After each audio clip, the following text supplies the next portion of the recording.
നിങ്ങളുടെ favourite shows ഇനി ഒരിക്കലും മിസ്സാവില്ല. ഇപ്പോൾ C5 കാണും നിങ്ങളുടെ ഫേവറേറ്റ് ഷോ തികച്ചും സൗജന്യമായി. തൈലത്തിന്റെ മണം ഇഷ്ടായില്ലല്ലേ? അതല്ലല്ലോ വലിയ കാര്യം, ജീവിതം തിരിച്ചു കിട്ടുന്നതല്ലേ. ഇതെന്റെ അനിയത്തിയാ അമ്മു.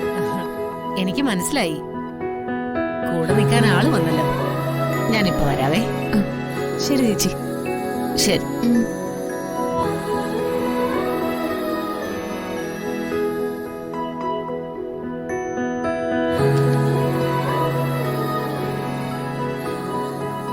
അമ്മ മംഗലശ്ശേരിയിൽ പോയിട്ടാണോ ഈ ഫയൽ എടുത്തത്?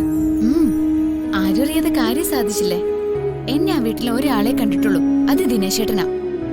എല്ലാവരും ദക്ഷയോടൊപ്പം ക്ഷേത്രത്തിൽ എന്തോ പൂജയ്ക്ക് പോയിരിക്കായിരുന്നു. എന്നാലും ദിനേശൻ ചരിച്ച് നിന്നെ കണ്ടില്ലേ? നമ്മൾ എവിടെയാണെന്ന് ദിനേശേട്ടൻ ചോദിച്ചില്ല.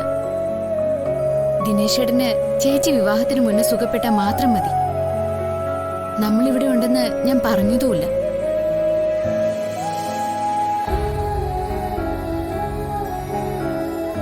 മെഡിക്കൽ റിപ്പോർട്ട് വേണമെന്ന് പറഞ്ഞിരുന്നു, അതെവിടെ?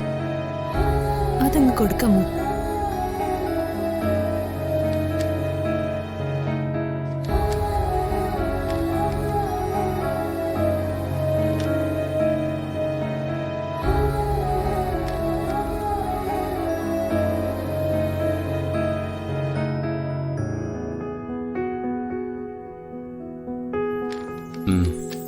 ശരി.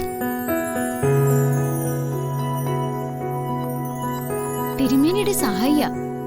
മെഡിക്കൽ റിപ്പോർട്ട് നോക്കുന്നത് കണ്ട ഡോക്ടറാണെന്ന ഭാവം. നിന്നെ പോലൊരു സുന്ദരി പെണ്ണിന്റെ മുമ്പില് ആ പാവ ഒരു ഷോ കാണിച്ചതാ. നീ അയാളെ വിട്ടേക്ക്. എന്താ ചേച്ചി സുന്ദരിയല്ലേ? ഓ, ഞാനിപ്പോ പേഷ്യന്റ് അല്ലേ, എന്നെ വിട്ടേക്ക്.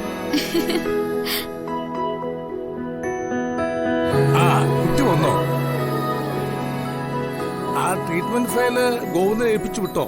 കൊടുത്തിട്ടുണ്ട്, ഇപ്പൊ വാങ്ങിച്ചോണ്ട് പോയതേ ഉള്ളൂ. നാളെ മുതലാ കുട്ടിയുടെ ശരിക്കുള്ള ചികിത്സ തുടങ്ങുക. സിദ്ധിമുക്തിയുടെ സഹായം കൂടി തിരുമേനി ആഗ്രഹിക്കുന്നുണ്ട്. അത് ചില മരുന്നുകൾക്ക് വേണ്ടിയാ. മുമ്പും അങ്ങനെ ചെയ്യാറുണ്ട്. ഇവിടുന്ന് ആരെങ്കിലും അയച്ചാൽ സിദ്ധിമുക്തി മരുന്ന് കൊടുക്കാറില്ല, കൊണ്ടുവന്ന് തരാറാ പതിവ്. കാലിനെന്തോ വേദന വന്ന് അവര് വിശ്രമത്തിലായിപ്പോ. മോൾ അതുവരെ പോയാൽ അവർ മരുന്ന് തന്നു വിടും. നിന്നെ മാത്രമേ അവർക്ക് വിശ്വാസമുള്ളൂ. അതിനെന്താ, ഞാൻ നാളെ രാവിലെ തന്നെ പോയിക്കോളാം. എനിക്ക് സിദ്ധിമുത്തിയെ കാണുന്നത് തന്നെ വലിയ സന്തോഷം. മോള് രാവിലെ ഒരു ഓട്ടോ പിടിച്ചു പോയാ മതി.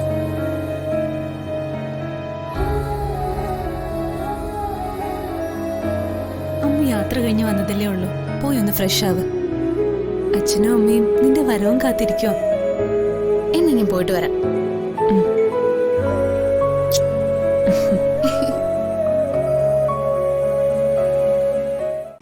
ഡൗൺലോഡ് ചെയ്യൂ C5 ആപ്പ്. കാണൂ എല്ലാ എപ്പിസോഡുകളും സൗജന്യമായി.